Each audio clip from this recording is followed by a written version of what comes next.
Hello, spoopy people. It's your boy Dre.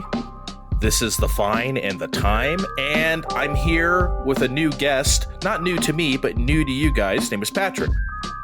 Hola. Everybody. I've known Patrick for a number of years. Did I know you first or Vin first? I cannot remember now. It's probably got to be around the same time. It was very close one way or the other because you introduced Vin to me, so Okay. if it wasn't me, it was very shortly after, and I'm not sure. Well, I wanted you to have the crown of oldest friend I know on the show, but that may go to Vin. But sorry, you might have to get a silver trophy on that. We'll have to dig into your contacts and go get a hold of Sam, and then we can really go back. Then we can really go to town here. Yeah. Yeah, we've known each other for a number of years, roommates for a number of years. By the way, kids, if you listen to the show for a while and I said, oh yeah, my roommate at the time, blah, blah, blah, this was my roommate at the time. So any story you've heard involving that has been this guy. I've outed you. I'm sorry. It's all right. I feel seen, and it's okay. Okay, so we're here to talk about Dead Space, as the title implies, because you clicked on this.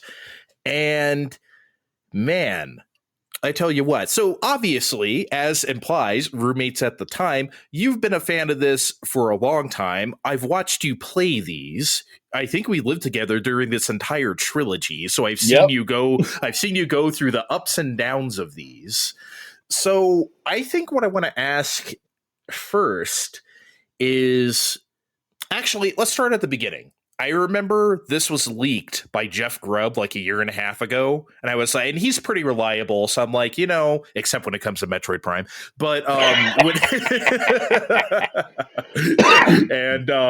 he leaked this, and then like 3 weeks later, it was shown at an EA event or something, because I think this was still during the Rona. We were not doing E3 and whatever, so we're just doing these random digital events, which I really didn't like, but that's a story for another time. How good did you expect this Dead Space remake to be? Obviously, what's their name is out of the picture. I forget who made the originals. Glenn Schofield. Well, right, but that studio was called Visceral. Sorry, Visceral. Yeah, they've been shuttered by EA years ago, as EAs want to do.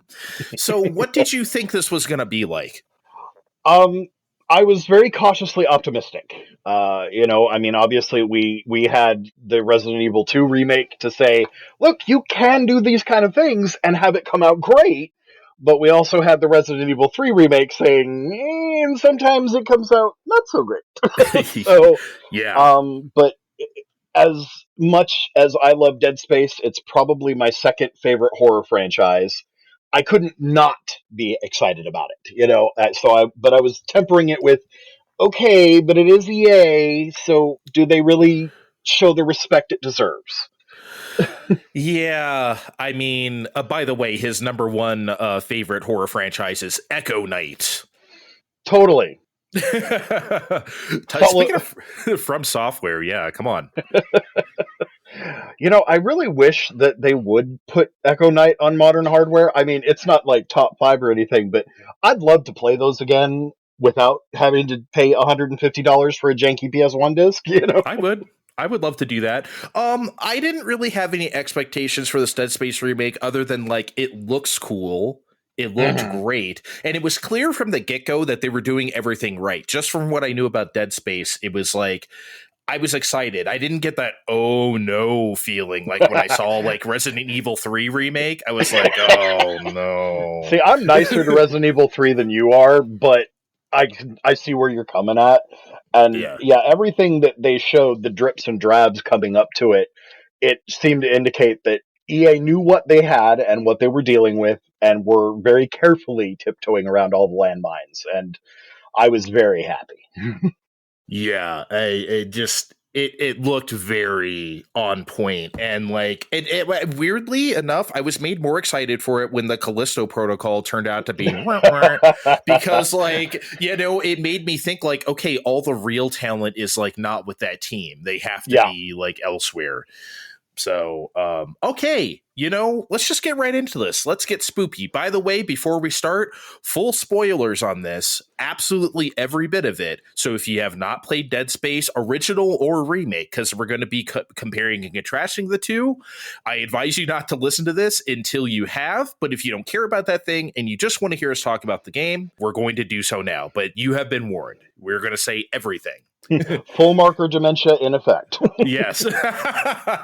Yes, from now. I wish we had a sound effect like a jail gates closing, like I guess I could jack the one from Phoenix Wright, but I don't want to get in trouble. Capcom gets snippy, man. Yeah, they really do. So I guess let's just start with the world in general, because I just want to start myself having fresh eyes here. By the way, the whole reason why I wanted to do this with you, saying to the audience, is that I have never played any of these. You are a super fan of these. So I'm coming from my complete blind play. I've never played a Dead Space before outside of little snippets I've seen you play before. And all I really know is that you shoot things limbs off. That's literally all I knew about Dead Space. Okay. And you're coming at this from a completely different perspective. So we're going to compare those two things. So I just want to start by saying, like, the very first note you find is like kind of an info dump, but it's fine because it's like a note, but it's like, you find out it's the 26th century and like the Earth doesn't have any more resources because of course we don't, right? And so the USG Ishimura was made to do just that. Go to, what is it called? A planet cracker, right? Yep, planet cracking. And like, I would love to know how the Earth got fucked up at that time, but I would just guess it's like rampant capitalism. I guess is always the answer. Pretty much, humanity strip mined the Earth in a desperate grab for more, and then they settled on all the planets that were habitable to them, and that wasn't enough. And then they did the shock point drives and started settling other galaxies, or not galaxies, solar systems. There we go. And then they were like, well, shit, there's still not enough resources. So then they were like, hey, what about all those planets we can't live on? Let's tear them up and turn them into slag. Sounds like fun to me. Yeah, like Uranus, fuck that thing. We can't even live there. Let's just... That is basically what they did. They're like, no, that is a giant lump of coal and diamond and titanium, baby. It's just so that is exactly what we would do, though, and by we I mean America, because they would spearhead this. I don't think it would be. I'm fairly certain they specifically state that EarthGov is ultimately descended from America. Yeah, of course. I mean, I am not surprised. Could be misremembering, but I'm pretty sure it is. It's I mean, I think it's a referendum on us, and rightfully so. But yeah, so you really, I think that's why this is your second favorite behind Silent Hill, of course, of horror franchises, because of this type of world building. Yes, very much so. And it's, the games, they take great pains to immerse you in not just the Ishimura or Tal Volantis or the Sprawl, the settings of the games, but also in the universe those settings take place in. You pick it up through osmosis, through the direct contact with the logs, the references made by characters, and they all provide context to why this is the way it is. And I think it does so in a way that there's very few games that manage to do that. BioShock is probably the closest thing that does that, where you don't feel like you just learned about Rapture. You understand why Rapture is there and like that. And the Dead Space universe does that similarly. Yeah, I like games that are very complete in that way and not overly explainy or feels like it's from outer space. Different genre, of course, but that's why I really like Baten Kaitos. You really learn why there's like a thing of floating islands in the sky that we live on. Like it's not like Skies of Arcadia where it's just like that's the world and they don't explain it to you. This is just how it is. Deal with it. Yeah, it's just how it is. Baten Kaitos, you really get to understand everything about the world, and I like when you get to do that. Yeah. Can we talk about unitology real quick? I can't even say it without laughing. It's the Church of Happyology. They were just, okay, I can't imagine they didn't know what Scientology was. I mean, maybe they didn't, right? Not everyone knows, but come on, it's Scientology, right? It basically is, and it's as bad as you think it is in the first game. The second one makes the comparison even more blatantly because you actually visit one of their recruitment centers, Oh and God. they might as well just have a video of Tom Cruise hopping on a couch in that place. But what's funny though is that what I've heard repeatedly is that one of the writers who actually was responsible for the unitology stuff basically sat down and came up with it as we need religious crazies who worship the marker.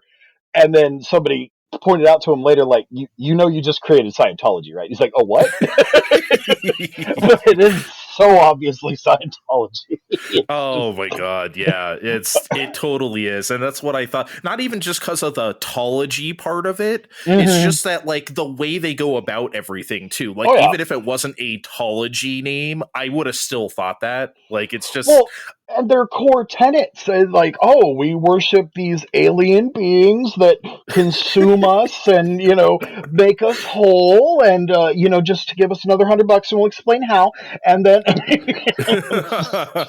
yep. I do love that. I mean, I was expecting it to happen because it's the only way it could end, but I did love that fuckhole got like slapped against. Remember, he got like wrapped around the marker with the yep, tentacle or whatever. Yeah. Chalice It was. Mercer, yeah. Yeah. No, not like this. Yes, exactly like this. I was doing the Jack Nicholson meme, the yes, like nodding my head. Yes, it was beautiful. Okay, this completely doesn't matter. I'm going to say this up front, okay? But the setup is so corny. Like honestly, like, oh, it's a distress signal. Oh, gee, why aren't the Ishimura's lights on? Oh boy, we crash landed. Hey, why isn't anybody else around? Oh god, the monsters seem to be wearing the crew's clothes. It's like okay, it's like okay, come on, man. Like look, I know typical horror stuff, fine. Like I can accept it. But like it was just a lot, man. Those people almost deserve to die for being so naive. Like just come on. To be fair, most of them do. So They do. it is very horror tropey. I just resign myself to in the 24th century during the massive energy crisis, they stopped making movies, so none of them have seen Event Horizon, and that's why. The the setup is very much just a ham-fisted way to get Isaac on the ship and let's go. Yeah, And that's all you need, and I that's accept it. fine. That is fine. I totally get that, but it's like I think the only time I really rolled my eyes was like, oh no, it's Chin who I jettisoned out of this pod. Oh god, he fucked up the ship. Oh god, it's Chin. No, it's not. You just jettisoned him out of the pod. I'm gonna let him kill me now because it's him. I mean, like, come on, man. Hammond's swan song. They changed that from what happened in the original, and that is one of the few changes that I think was for the worse because it's stupid. Okay, what happens in the original then? In the original, the lockdown starts, and Hammond and Isaac are shouting at each other, trying to figure it out, and a brute slides down behind Hammond and just smashes him before he can do anything about it. So it just straight up just ganks him, and there's none of that, oh, but I can save my friend. And people didn't like that because it didn't give him his blaze of glory moment. But I'm like, it makes more sense. Yeah. I think it makes more sense this way. It's still stupid, but like, yeah, it totally doesn't matter. Horror tropes, that's fine. It just made me laugh a little bit. That's okay. It is kind of funny, especially if you have the subtitles on, because it says Hammond gives a death scream, and then it's so okay. God. I did not say that. I usually don't play. I usually don't do subtitles unless it's something not in English. So like, no, I did not see that. But yeah, okay. We have to talk about one of my favorite subjects on Fine Time: graphics on PlayStation 5, baby. Yeah. I mean, do you want to start? Because, like, holy shit. I mean, look, you don't even have to compare it to the original to see, like, wow. We were talking about this the other day, and I'm just going to repeat what I said there, that I'm almost sad that the game is so dark or mist filled most of the time because it's goddamn gorgeous. But Yeah. of course, it would ruin the fun if you had brightly lit hallways and a full view of the necromorphs and everything. But it's just the amount of detail and just graphical immersion is insane. It's just beautiful. It is the volumetric fog for me, Mm, honestly, because like that's a thing now. That's an effect I really like. The previous generation we could do it in little bits here and there, but usually it was like 2D billboarded or something, so it's not the real deal. mm-hmm. And like the fact that this is the real deal and the light can play with the volumetric fog, uh, and like it's 60 frames a second without a fucking hitch. I mean, I didn't notice one. I know you're less sensitive to that than me, but I didn't see it. And if it happened, I never saw it.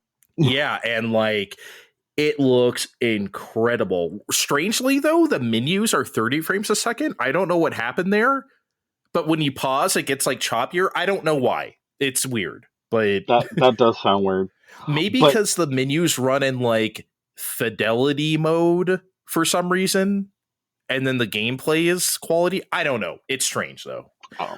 But one thing about the fog that you may not have noticed because you play games very differently than I do, Mm-hmm. there's a certain way you can kind of exploit the workbench to basically generate unlimited money, Oh which is really God. handy when you're playing on impossible mode because you need that.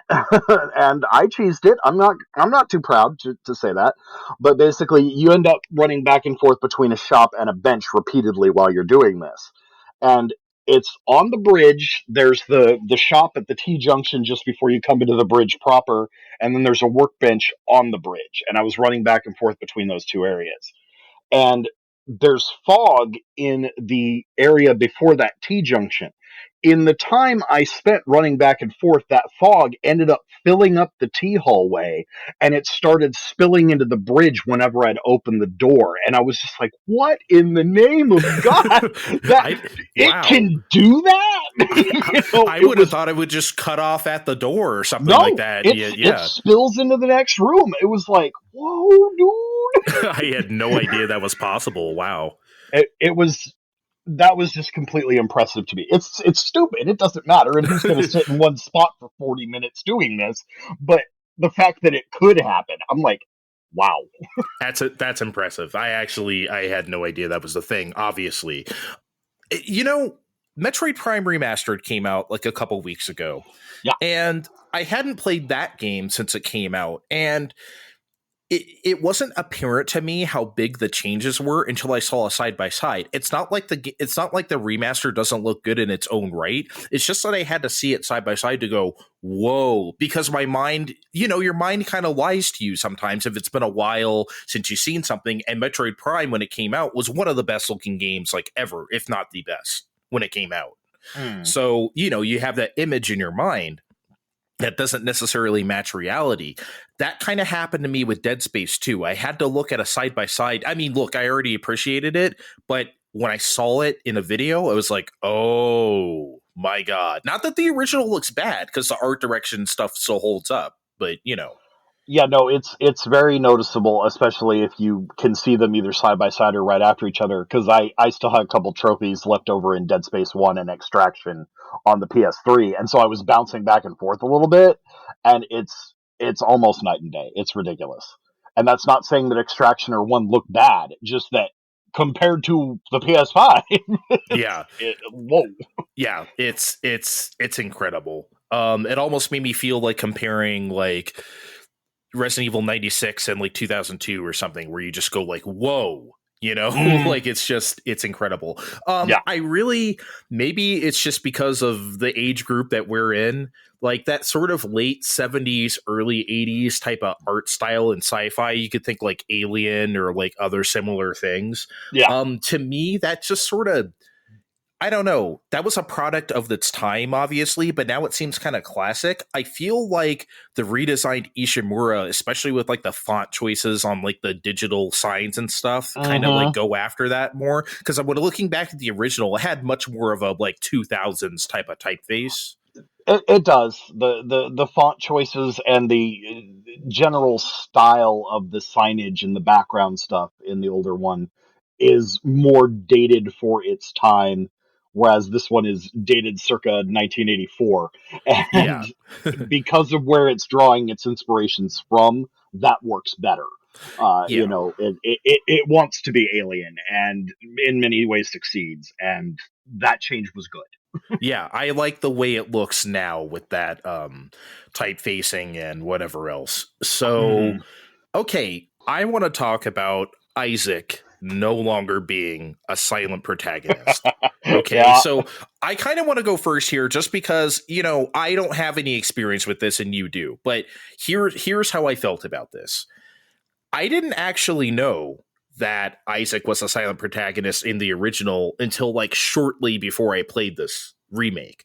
So like I don't know if I'm just doing confirmation bias or what, but it felt like his dialogue was just weirdly inserted. It could be just the fidelity of his voice because you're quote unquote inside his helmet, like you are playing as him compared to Mhm. like the video. I don't know what it was, but it felt so strange. It felt like he was giving a different performance from the rest of the characters. You know how, like in a movie, when they do like bad ADR to explain something because they don't think something's clear enough, like a Yeah. character talks off screen, like that's where her father works or something like that to like Yeah. explain the plot to you or something. It's like that's kind of how I felt about Isaac's dialogue here. It felt a little unnatural and weird. It wasn't distracting enough to be like shut up or something, but fuck, I don't know. It was strange to me. See, I get what you're saying about it sounding like a different recording, and I think that was actually intentional because you are in Isaac's headspace instead of the video recordings, and so the filters are going to be different for between the two. Mm-hmm. And if you go back and look at when he talks to Kine or Kendra or Mercer directly, that audio disparity is not there.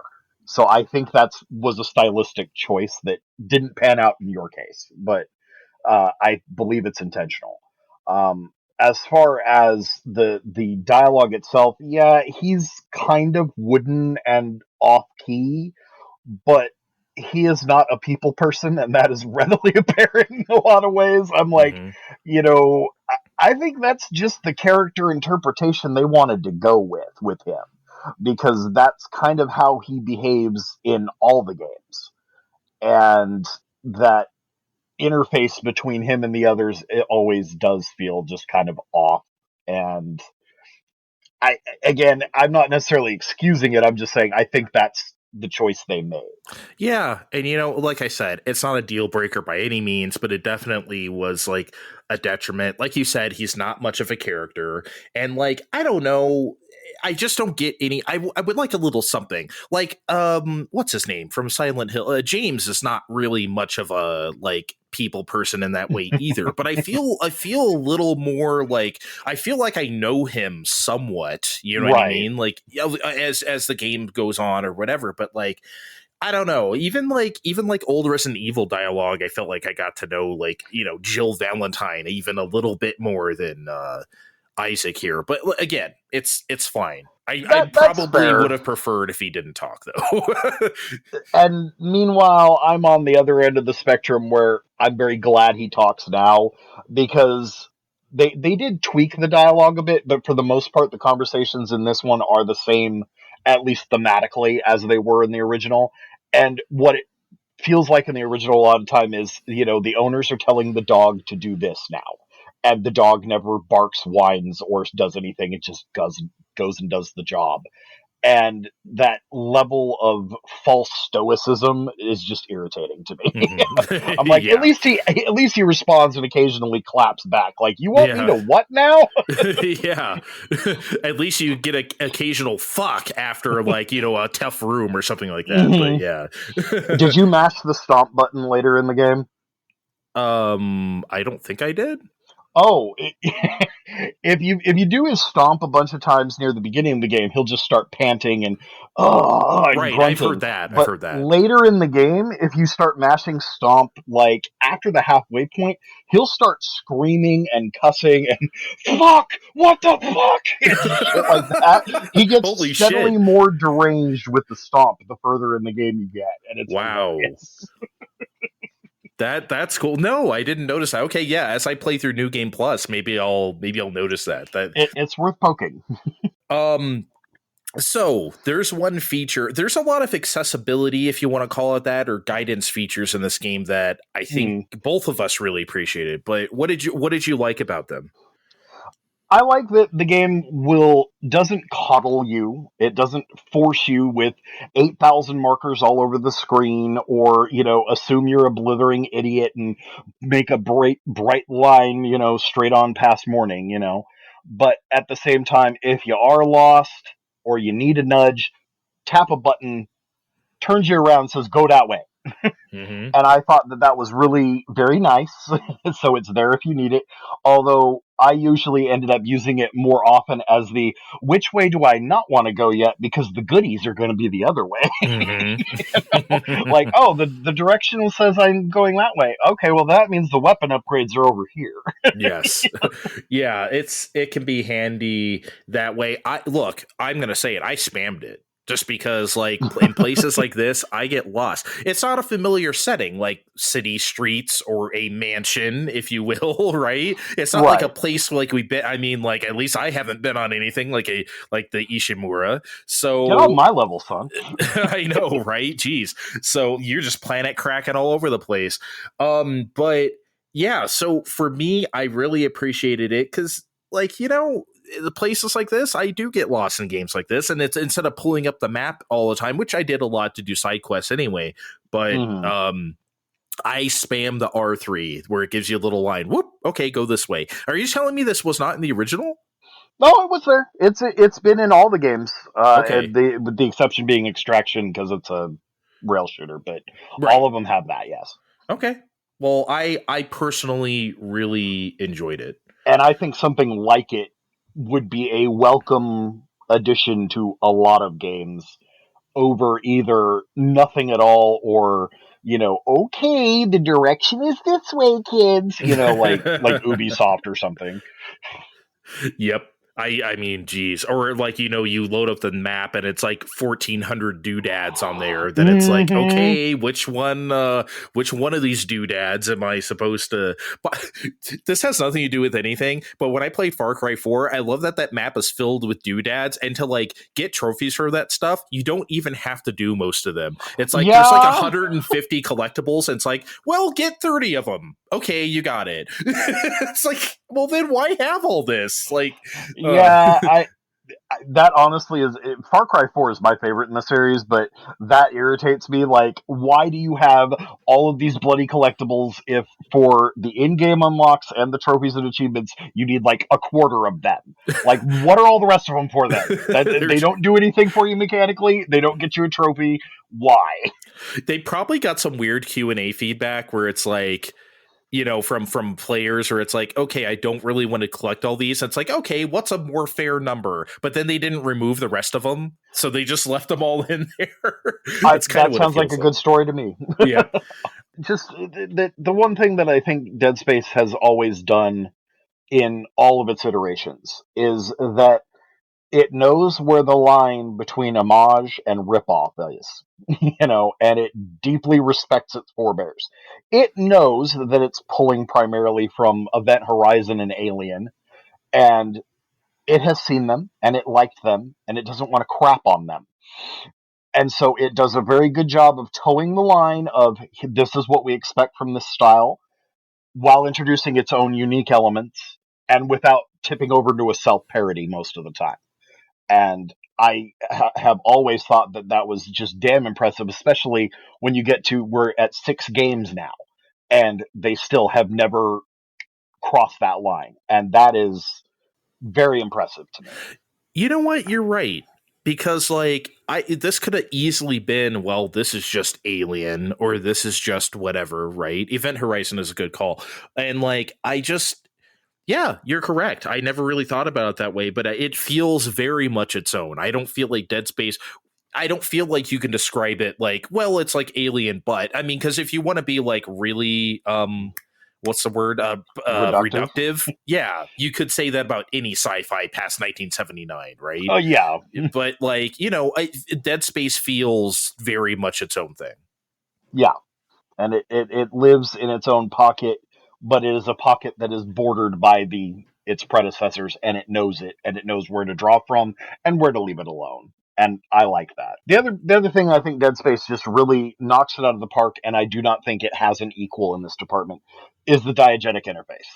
It is just every single thing in that game except for the QuickTime button is actually in the world. His health bar, it's literally on everybody's back. His stasis bar, it's literally on the suit. All the weapon ammo counts, that's being projected as a hologram. The crosshairs, the shop interface, the vid links, all of it is stuff that's in the world. There is no HUD. There's no outside interference. Just what Isaac sees is what you see. And I don't think anything has even come close to doing that anywhere else. And I don't know why no one has latched onto this as a viable means, but whatever magic they caught, Dead Space nailed it, I think.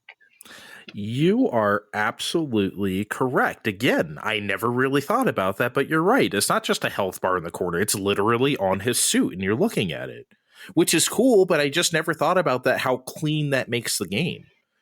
You're totally correct. I mean, like you could say like other games do that, but then like you have to actually pause the game and look at another menu to see. I mean, you have to pause the game and Resident Evil see your fucking health, right? Like you have to, yeah. like it's which ultimately I don't mind, but the way Dead Space does it is great. I think we were entering an era at that time in 2008. We were trying to do more stuff like that because with I feel like, I don't know if you feel this way, the PS2 Xbox Cube generation had like the most gaudy like UIs, like even worse than like PS1 and 64. I feel like we were just at a place where it's like, oh man, this is not great when you look back at them.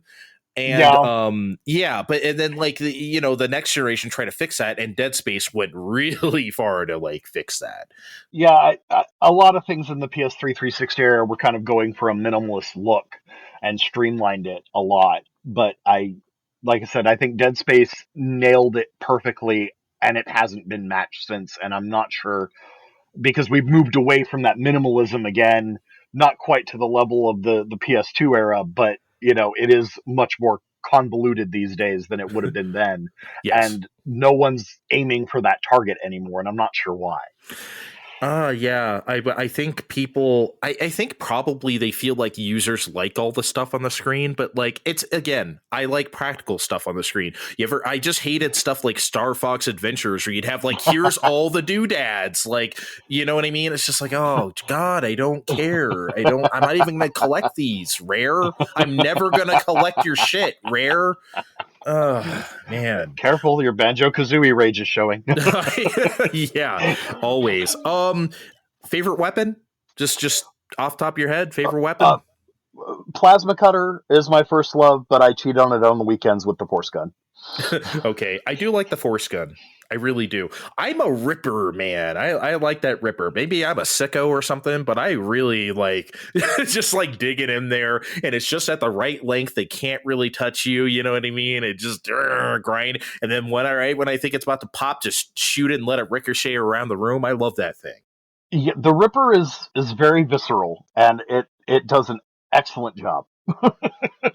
Does as it says on the tin. I mean, it was great out of the box, but then once you beef it up, Yeah. baby, it is a powerhouse. And then like the plasma cutter's got to be second, because how can you not? It's an iconic weapon now. I mean, it's great. It's very satisfying to use. But Ripper for me. I also, not every game does this. I love when you can use any weapons that you want and it's valid. The game respects basically whatever you like to use. Now, within reason, like you don't want to go in with all like short range weapons or, you know what I mean? Something like that. You do want to like have some logic to it. But as long as you do that, you can use whatever the fuck you want. And I love that about this game. Honestly, the only no goes is you can't fight the hive mind with the force gun or the flamethrower because they won't reach. That's it. Other than that, you're free to pick any of them as your workhorse and do it how you want to do it. Yep. The game says hands off, go to town. Yeah. And it's very nice that way, and that's actually a step up because in the original, the bugger all, what's it called? The real gun, pulse rifle. Pulse Oh rifle yeah, pulse rifle. was Yeah. utter garbage in the original. Like it was completely useless. It was mainly there as a ha ha. We gave you a real gun and it sucks, and you got it much later in the original too. Okay. But they beefed it up to where it's not the best, but it's perfectly viable if you want to do it that way. The only things I really didn't care for was that plasma gun and the flamethrower. I didn't really use. Those were like the two I didn't really care for. Other than that, I kind of liked playing around with them. Yeah, the flamethrower is really good against those little swarms of little spiderling things. Yes. It's Yes. excellent on those. It's like give them a little jet and just wander off, and they won't bother you. Also, the really big ones that are made up of multiple tentacles that shamble towards you and make that horrible sound. It does good on them too, but not necessarily better than say the Ripper or the Force Gun. You know the place where you get the flamethrower where it's like those like humans are sort of like on the walls and kind of screaming. I love setting them on fire because I'm a sicko. Yeah, I just go up and I punch them until I found out that they actually can kill you. I only learned this recently. Those can kill you. If you Really? stand near them long enough, their entrails pop out and they one shot you, just like the big ones that you actually have to fight normally. Okay. But yeah, I found that out by accident. Okay, I And had I'm no like, idea. Well, 20 years later, I learned something. well, you must have to stand there a fuck of a long time because that's never happened to me. But yeah, I just lit them on fire and watched them scream, wave their little arms around. It was funny. I usually just punch them. Okay. Actually, no. Before we take a break, I want to say one thing about the game length real quick because around chapter 4 or so out of 12 chapters, I started to wonder how long this game was going to be because I was really enjoying myself, but I didn't want it to wear out as welcome. I was like, okay, please don't let this be like 20 hours or something. Because, look, there's only so many like orange tinted hallways and creepy things you can see, right? Before you're like, okay, enough already. But Dead Space paces itself pretty perfectly, honestly. Like, it's quiet when it needs to be. You have the zero gravity parts. You have like parts where you fight a whole bunch of monsters and it's over. And like, I did the side quest and I was done in 12 hours flat. You know? That's about right. It knows how long it wants to be and how long it needs to be. And for once, those two numbers match up. Yeah, it's 12 was perfect. And like I said, I did think I did everything. At least I did every side quest I was on my shed, unless I didn't find some like super secret thing. But like I got like the master override and everything. So like I don't know. If you got that and you found the recording of Nicole making the recording, then you've seen everything. Okay, yeah. So except for the new everything. Game Plus thing. Okay. When we come back, we're going to talk about some things that we don't really like about this game, which isn't much, but there is a few things. So we'll be back.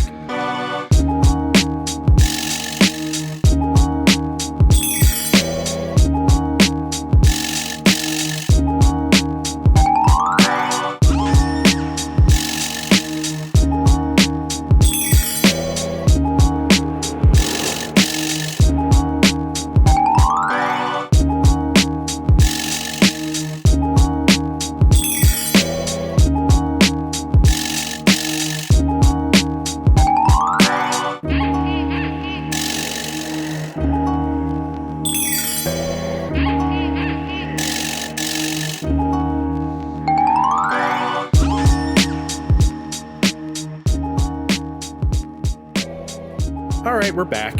It's more Dead Space time. So, okay, this game isn't perfect because no game is, but this game does have a few flaws that I wanted to talk about, or both of us really. So, for me, here was my biggest bitch. There are just a few too many encounters for my liking where enemies will spawn behind you and in front of you, and you're not aware that they're behind you. So, like, you know, Resident Evil, besides like the, you know, there's camera work and, you know, you can usually see the whole room because that's how the games are built, pre-renders, whatever. The zombie sound, you can hear them shuffling around or moan or something. These monsters are often kind of silent. Yeah. So you don't really know that. And then you have like the horror soundtrack on top of it, right? So you can't really hear it.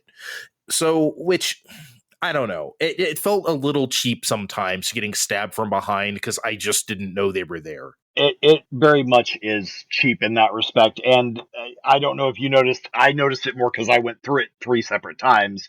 But their spawn locations are not fixed either. They are basically designed to spawn in front of you, 45-degree angles, or directly behind you, no matter where you're at in the room, no matter what way you're facing. Yep. So it always is. Hey, here's a necromorph spike up the butt. Have fun. And it is, they tend to be silent, and they will just fuck your day when you're on impossible, because it's like, oh, I'm okay, I'm at 3/4 health, I got stuff, and then all of a sudden now you're in the red, better hit that button fast, son. You weren't reloading, were you? As a matter of fact, I was. Thank you very much.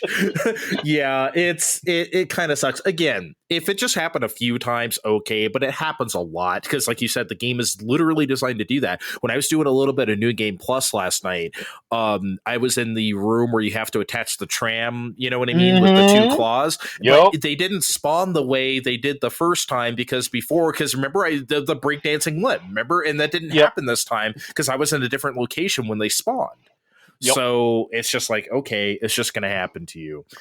Also, speaking of combat, which I think is generally really fun in this game, I hated doing it in zero gravity. Yeah. Because I think the zero gravity stuff is fun, but those little bitch ass little tendril enemies just keep shooting at you and you don't know where they are because it's so fucking dark. And it's like, come on, like, geez. Yeah, the zero G is much improved from the original. I'll say that.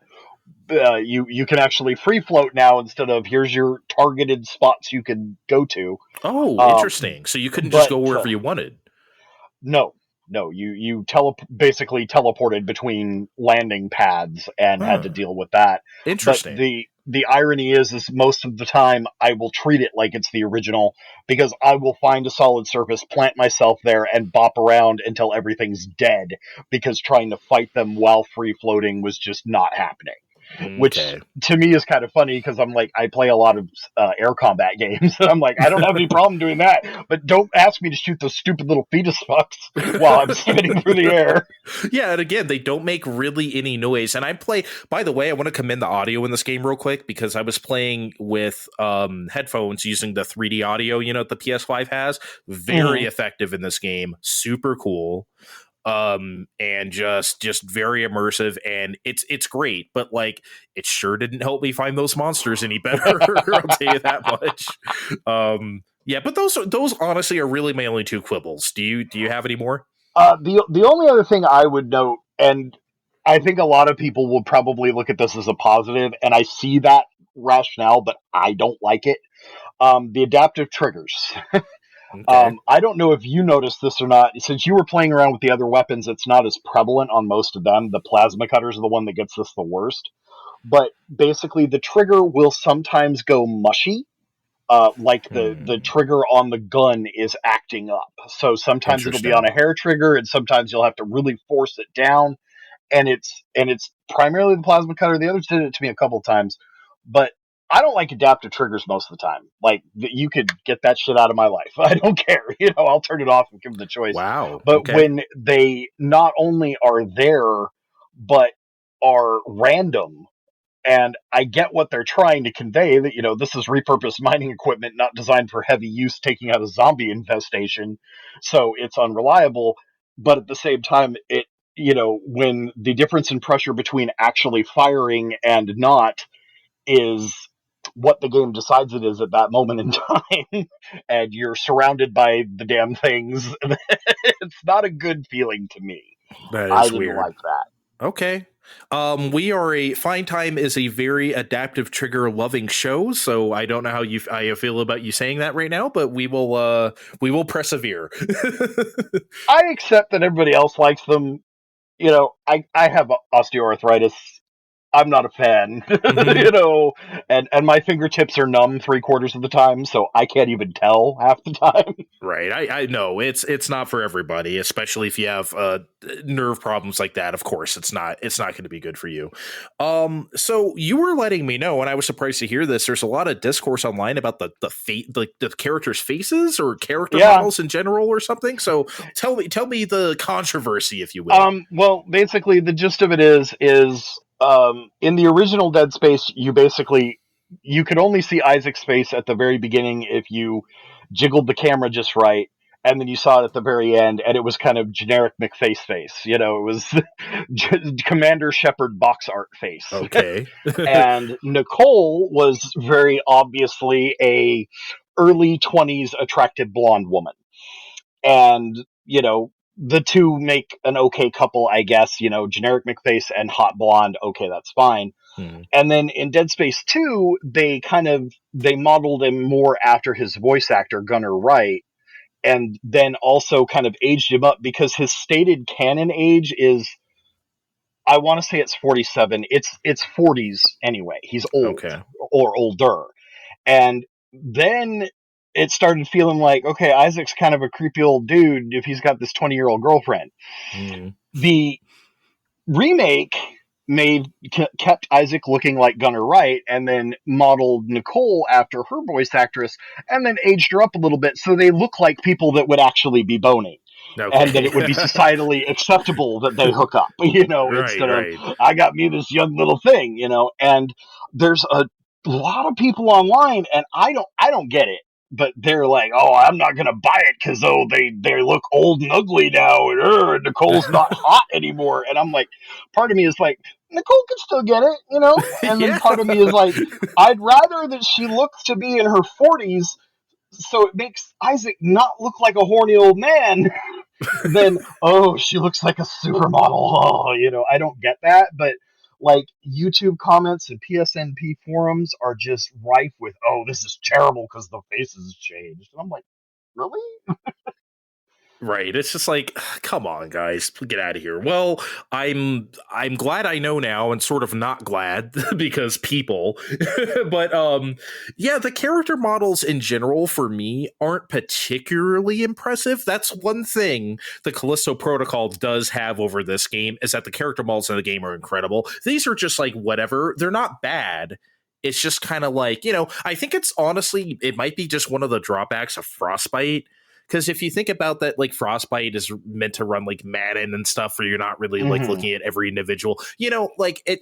I don't know. It's fine, but I think the models particularly stand out as looking suspect, like in the holograms. That's where they look kind of PS3 a little bit, you know. Yeah, and that I couldn't tell if that was a flaw with the game or if that was an intentional look because they're going with that faux retro, 70s alien style technology that people look off that way, but they still look kind of off normally, So Right.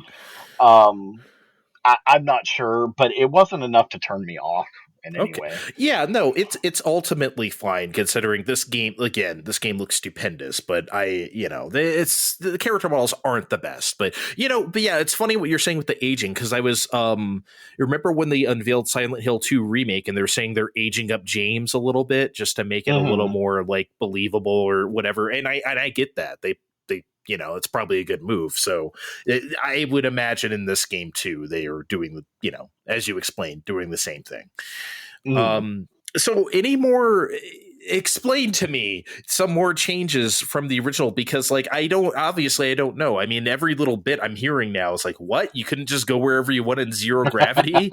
So like what are some more interesting, especially with plot? Was there any like crazy things that they did? Nothing crazy. I mean, most of the beats are all the same, and the things that are there are for the most part kind of subtle. Kendra is got a very much made over for the new version. Interesting. She's still a traitorous bitch, and I didn't cry for her when she gets splatted, but in the original, she is just a raving bitch the whole time. Like, you Really? hate her guts from the first time she talks to you. And she only gets worse. And then it's like, oh, okay, twirl your mustache there, Snidely, like nobody's, Jesus. But in the remake, she's she's bitchy, but not a bitch, if that makes sense. And her motives are the same, but the way she chooses to interact with them and express them feel much more like, I've got a job, I'm not necessarily happy about it, but I'm not going to like go out of my way to screw everybody over in the process. It's just, if that's the side effect, that's the side effect. She's much more businesslike and humanized in a lot of ways, because she almost seems like, and whether she's acting or not, she at least gives off the impression that she does give a crap about Isaac and Nicole and Hammond, instead of just, I hate you all, you're just a means to an end, which is how she was in the original.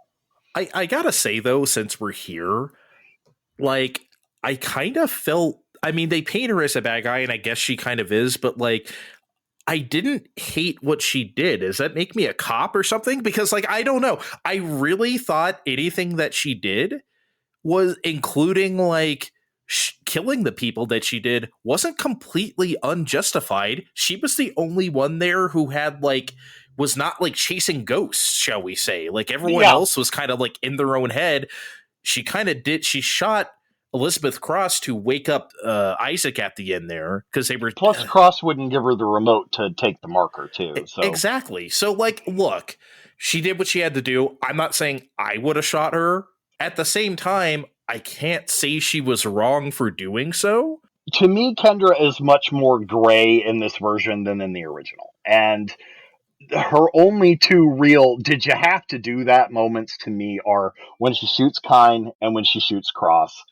And both of them, like you, I wouldn't have done it, but I get why she did. Mm-hmm. Like they Kine is crazy and a liability, and Cross wouldn't cough up the remote, so you got to do what you got to do. you know? One thing that they changed also that did kind of make me a little sad is in the original, the hive mind doesn't just squash her; it yeets her into space, and it's so hilarious because it just scoops her up and bye, Felicia, and it's hilarious, especially on PS3. Just watching that animation. Whereas, instead the grab my hand, and that was less entertaining but better suited for the game, I guess. But Right. a part of me still wanted to see the yeet. Oh man, that sounds hilarious. I gotta find a video of it or something. That sounds great. Any other things that stick out to you, just whether small or big, like changes that were interesting to you? I feel like there was something important, and now I can't remember what it was. God damn it! What was it? um It wasn't Kendra. It wasn't any of the other characters. Oh, yeah, it's Dr. Cross. In the original, Isaac hallucinates Nicole, obviously, because she's dead. And spoilers, everybody. oh no. Um, they spell it out for you. The chapter names tell you so. Okay, you know what? You know fucking what? Okay, sorry. I didn't realize the 12 chapters spelled Nicole is dead. Sorry, okay? I'm the one who got shit online because I didn't realize that 8 characters in Octopath Traveler spelled like their first letters of the name spelled Octopath. I had no idea. Okay, If it makes you sorry. feel better, I didn't know that about or realize that about Octopath until you said something about it. So if I that makes mean, you feel better. I mean, God, I didn't realize. Well, actually, I shouldn't say that. There was something I didn't realize about Live A Live too. If you want to hear that spoiler discussion on Fine Time, that's a few months back. But there was something I didn't realize in that game similarly. And Steve was like, "How did you not know?" It's like I didn't know. Okay, Jesus Christ. But no, that is kind of a funny Nicole is. I wonder how many. I wonder if that was. I'm sure people found that out right away, but I've never heard of It that till you was said it. it was pointed out, I would say, within the first week or two on the GameFAQs forums. Okay. Um, and I don't remember if 2 and 3 did that, but Extraction does. It spells out something too with its chapter names. And I was actually hoping that they would have new chapter names for this version and it would give a different message. I was a little upset that it didn't, and then a little happy that no, we're keeping tradition. That's fine. But Anyway, Nicole's dead, and yet there are parts of the game where she opens doors or accesses consoles and things for Isaac. And that's always been kind of the revolving door of insane theories as to how those things actually occurred, and ranging from the door was open the whole time and Isaac hallucinated that it was closed to, Mm-hmm. oh, well, see, a necromorph is actually opening the door under the direction of the hive mind or the marker, but Isaac is hallucinating the necromorph as Nicole, or it was Nicole's necromorph, just, Okay. I don't like the Nicole's necromorph part. I mean, I think we can throw that one out, but the other ones, but they came up with all kinds of theories to answer what was really, it doesn't matter that much, just he got through the door, we can get along with this, but the fact that they actually apparently thought about that and decided, let's give a canon answer for how that happened, and that basically Dr. Cross was doing the things Nicole was doing, and that from her viewpoint, it's not Isaac, it's her boyfriend Jacob Temple, who Dick Boy Mercer shot, right. and so they're hallucinating each other's significant other doing the things that needed doing. So there is a human body doing these things. It's just not the one they think it is. And Okay. I found it nice that they papered over the plot hole. It's very thin. It's not the greatest, but it wasn't that great or smart to start with. So at least covering it up made it okay to me. Yeah, when you explain it that way, so I'll tell you my initial feelings. When we got to the end and they found out the twist, because, like we said, Kendra shot her and blah, blah, blah. She broke the spell, if you will. Mm-hmm. And, I thought it was really lame. It was obvious that Nicole wasn't really Nicole. Duh. But I thought the twist was lame. But it made me go, whatever, I guess it's a horror game, but come the fuck on. When you explain it that way, it makes a lot more sense, I guess. And I get why they did it, and they were right to do it. But still, it made me feel, really? That's what it was? Okay, I guess. And I get that. Like I said, it's not, high poetry, but I'd rather the whole be papered over, even if it's lame, because it was lame originally anyway. Right. So not leaving the hole is a better option. Yeah, it's better. I do have to admit. Can we talk bosses real quick? Yes. Because I really enjoy the bosses in this game, but apparently they're very different from what you tell me. They're not very different, but there's a couple that got changed. Okay. The initial fight against the Leviathan is mostly the same. Slight tweaks due to the gameplay enhancements and the changes to zero G, but for the most part, that goes as scripted. But then when you have to fix the comms array and he has to go out and fix the antenna, that part is entirely different. Okay. The In the original, you have to actually man the cannons, which was its own, TIE fighter circa 1992 control setup, where you go pew pew pew with the ship's side cannons against an entity that is referred to as the Slug, and that comes out of nowhere and disappears again as soon as you're done. And it's terrible, and the control scheme sucks, and ask any Dead Space player what the worst part of the game is, they're liable to say the ADS cannon parts, which is that and the asteroid section, which both get a makeover for this version.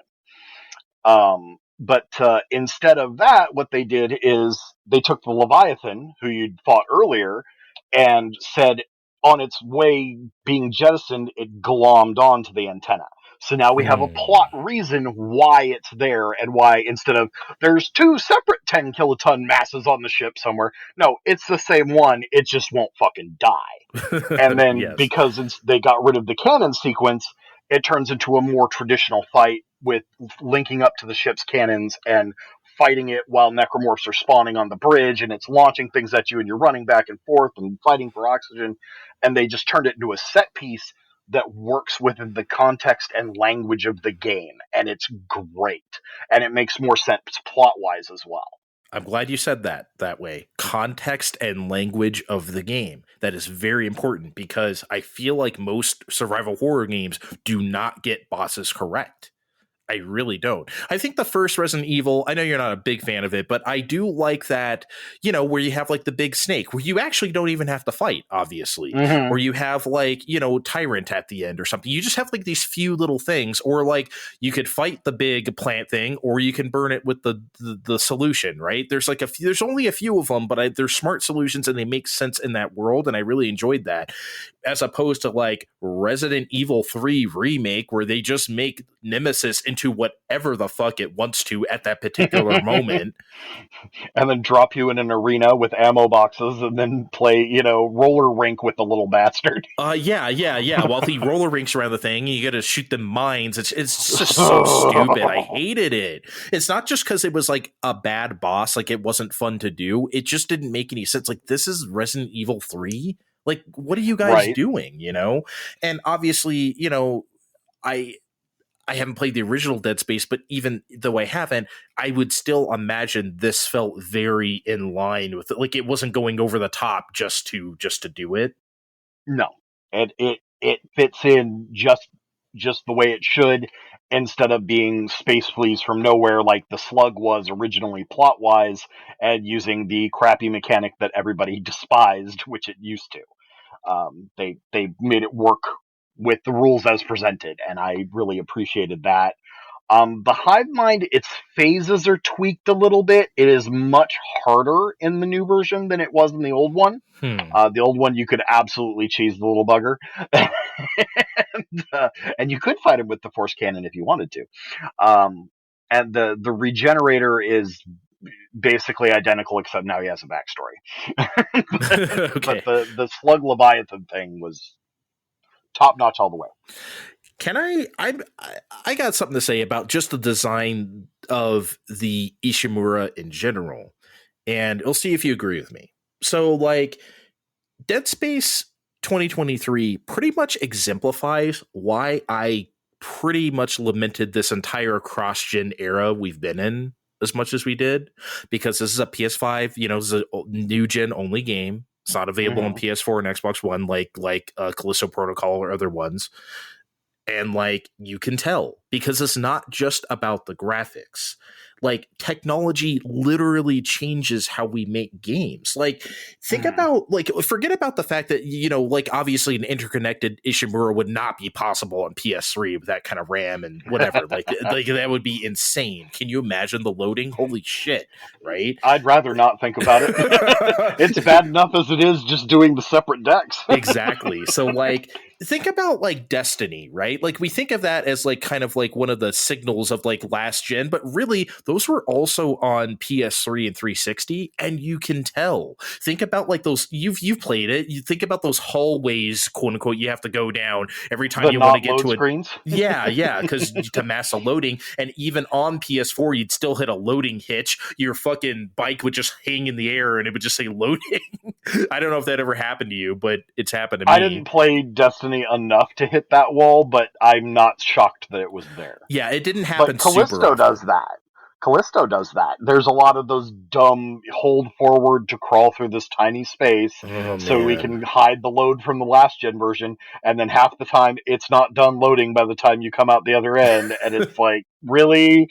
Come on now. Yeah, like that sort of unnatural stuff. Like, it just, the old systems would buckle, but we don't have to do that anymore. And it's so great that they really built this truly interconnected ship the way it should have been. Again, there's no shame in doing it the way they did in 2008, because they had to. Right. But this design is the future. Like, it really shows what we can do. As an aside, this is the reason why I'm not looking forward to Resident Evil 4 remake, besides the fact that I just don't like that game. It's also coming out on PS4. Is it? I didn't even realize that. Yeah, so it's just it's only going to be so good. It's not coming out on Xbox One, though, for some reason. It's only coming out on PS4.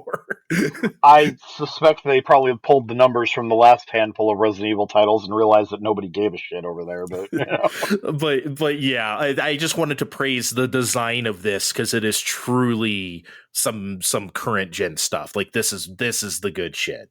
So I wanted just to on the design of the ship as a whole, aside from the tech specs and everything, I love that it feels like this is how a ship like this would be built. There are rooms where you would expect there to be rooms. The hallways make logical sense. The layout is rational. It's not like, oh, here's the spooky saw blade room leading to the reactor core. It's like, no, that's not how you're going to build a spaceship, dude. It makes rational sense. And again, Bioshock and the more recent version of Prey are the only other games I can think of that really nailed that. Of this is a world where people actually live and work, not a world designed to play a game in. And I think the Ishimura is great at that. Oh, it's incredible. Like you said, lived in, besides the blood and guts everywhere on every surface. Just minor details. Calling the cleaning squad. Get Consuelo from Family Guy. Need some lemon pledge. They need to call in the guys from John Wick just to scrub the place down. I think actually I don't remember if they were joking or not, but I seem to recall somebody, because there's that visceral cleanup detail, I think it's called. There's a PC game where you're literally the cleanup squad from John Wick, basically. Oh my God. Either they were joking about it or talking about like it's actually a thing, but somebody was talking they have an Ishimura mod for that. And I'm like, I could totally see that. That would be pretty incredible. Like M-rated the Power Wash Simulator or something. Like hey, they got that Final Fantasy joint deal, why not? You're creeping closer. Can we talk about, actually I want you to talk about the ending, because I only played the not New Game Plus, and you just kind of this abrupt like kind of jump scare thing, and then it's over. So I imagine I would have to get through New Game Plus to see the rest of it. But just tell me what happens. I don't give a fuck. I'm going to play it anyway. Okay. Just tell me. Both the original and the remake have the same basic ending. Isaac gets on board and he's flying away and everything seems fine, and he looks over and, oh no, Nicole's in the seat. Make us all, jumps him, and cut to black. In the extended ending that you get in New Game Plus, which you have to go on a fetch quest throughout the decks of the Ishimura and then bring the items to a particular place. If you do all that, it goes to Isaac getting on the craft, and then it kind of pulls out, and you see Isaac, and he's tinkering with something, and he's talking to someone, and he's like, oh, I'm so glad we made it, it's going to be smooth sailing from here on out, everything's going to be fine, isn't it, honey? And he looks up, and Nicole's just walking through the room, and then it kind of does the flash, like the marker headache effect, if that makes sense. And then you see that there's unitology scrawls all over the inside of the ship. And he goes, but don't worry, honey. I'm making something real special. I'm building you something very important. And, if you don't have context, it's not going to mean much. It's just going to seem weird and creepy and gross, which it is. But the startup of Dead Space 2 is that his shuttle got picked up by another bunch of marker crazies, and they put Isaac to work building them a marker so that they could do this again, because, unitologists are insane. So the implication there that I really liked is, oh, I know what he's building. Right. I know where this is going. That sort of implies that this team is that they're gonna do that. I mean, we'll get to that in a second, but like it kind of implies that they're gonna. I got that vibe from it. Yes. Yeah, sort of like I don't know if you played Metroid Samus Returns on 3DS, the Metroid 2 remake.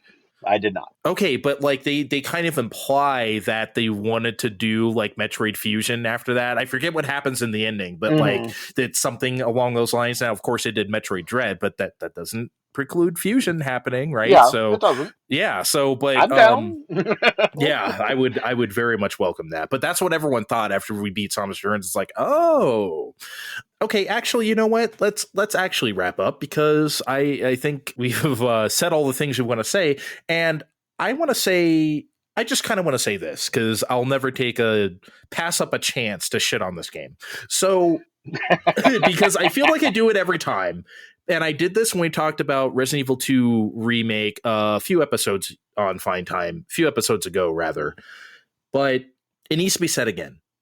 Dead Space is yet another game that proves Resident Evil 4 did not need to be the way that it was.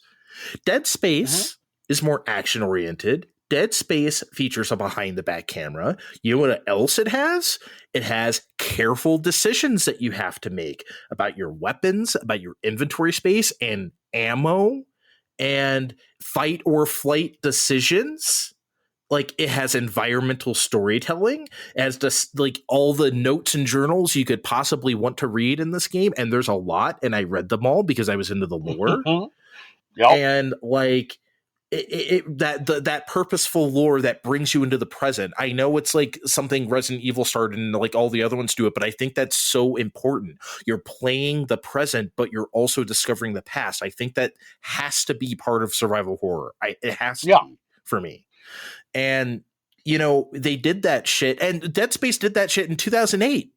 You know, while Resident Evil was out here embarrassing themselves, like, you know, in their complete flop era, Dead Space was the real deal. So Dead Space, I'm sorry I didn't play you back then. I'm making up for that now. I am here. I really hope they do more of these. And that's kind of what I want to ask you. Do you really think, I mean, we just talked about it a little bit, but Dead Space 2 YN remake? I think they're heavily hinting at it, and I hope with every fiber of my being that they do it.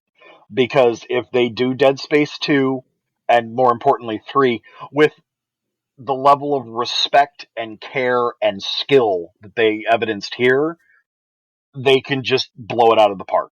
And I would be just deliriously happy if they did.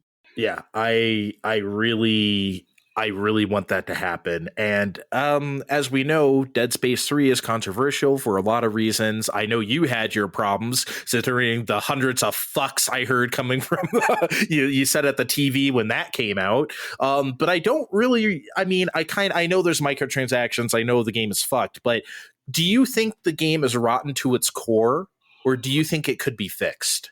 I think it's fixable. If you stripped out the microtransactions and the weapon system that's designed to interface with the microtransactions and just give you the weapons that you had in Dead Space 1 and 2 that work just fine, if you just do that and then ditch the co-op crap and don't hide parts of the story in areas you can't get to unless you can find somebody to play online with, good luck.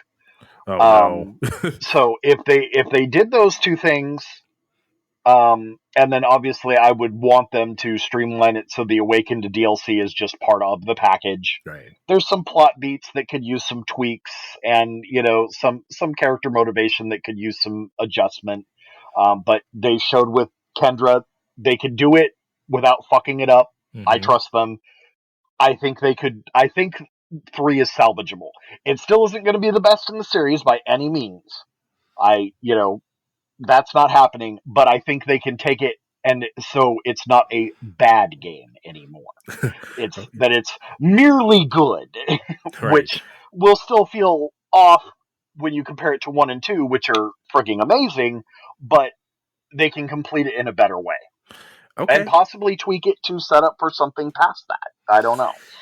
That's what I'm also thinking. Could this lead to whatever? Like, obviously we know there's a Metroid Prime 4, but like if they put out a Metroid Prime remastered, self-dropped it like they did, and we didn't know there's a Metroid Prime 4, we'd be like, okay, I see what you're doing, right? Like, you're up to something. Yeah, you're building to something here, right? Mm-hmm. And that's kind of how I feel about Dead Space now, or maybe it's just wishful thinking, but whatever. I would love to play more of this. But yeah, this is going to be a tough one. It came out in January, but it probably will end up being one of my favorite games of the year. So it's going to be a very tough act to follow, in my opinion, and that almost makes me sad. You know, I just started Ishin, and I'm like, I love the Yakuza games. Ishin ain't going to scratch Dead Space for Game of the Year. It's not happening. Silent Hill 2 or F, if they make it out this year, well, maybe we have a fight on our hands. But realistically, I think Dead Space is just going to sit on top of the pile all year laughing. You know? For me, in a couple days here, it could be Octopath 2, because Octopath 1 was probably my favorite RPG of the last 5 years or something, if not Dragon Quest 11. Like, those are like the two for me. So I'm expecting big things from Octopath 2. It could be that, but who knows? Like, Dead Space is going to, if Dead Space is not top 3, I will be real shocked for me. Yeah. All right. Well, thanks for joining me. That was great. Well, thanks for having me. I appreciate it. All right. Well, guys, Find Time Podcast on Twitter. You're going to find us. Check the description of this podcast to find the same information of where to find us on social media. See you next time, guys. Bye. I'm sick. I'm sick. I'm sick. Head deadly. I'm sick. I'm sick. I'm sick. I'm sick. Head deadly. I'm sick. I'm sick.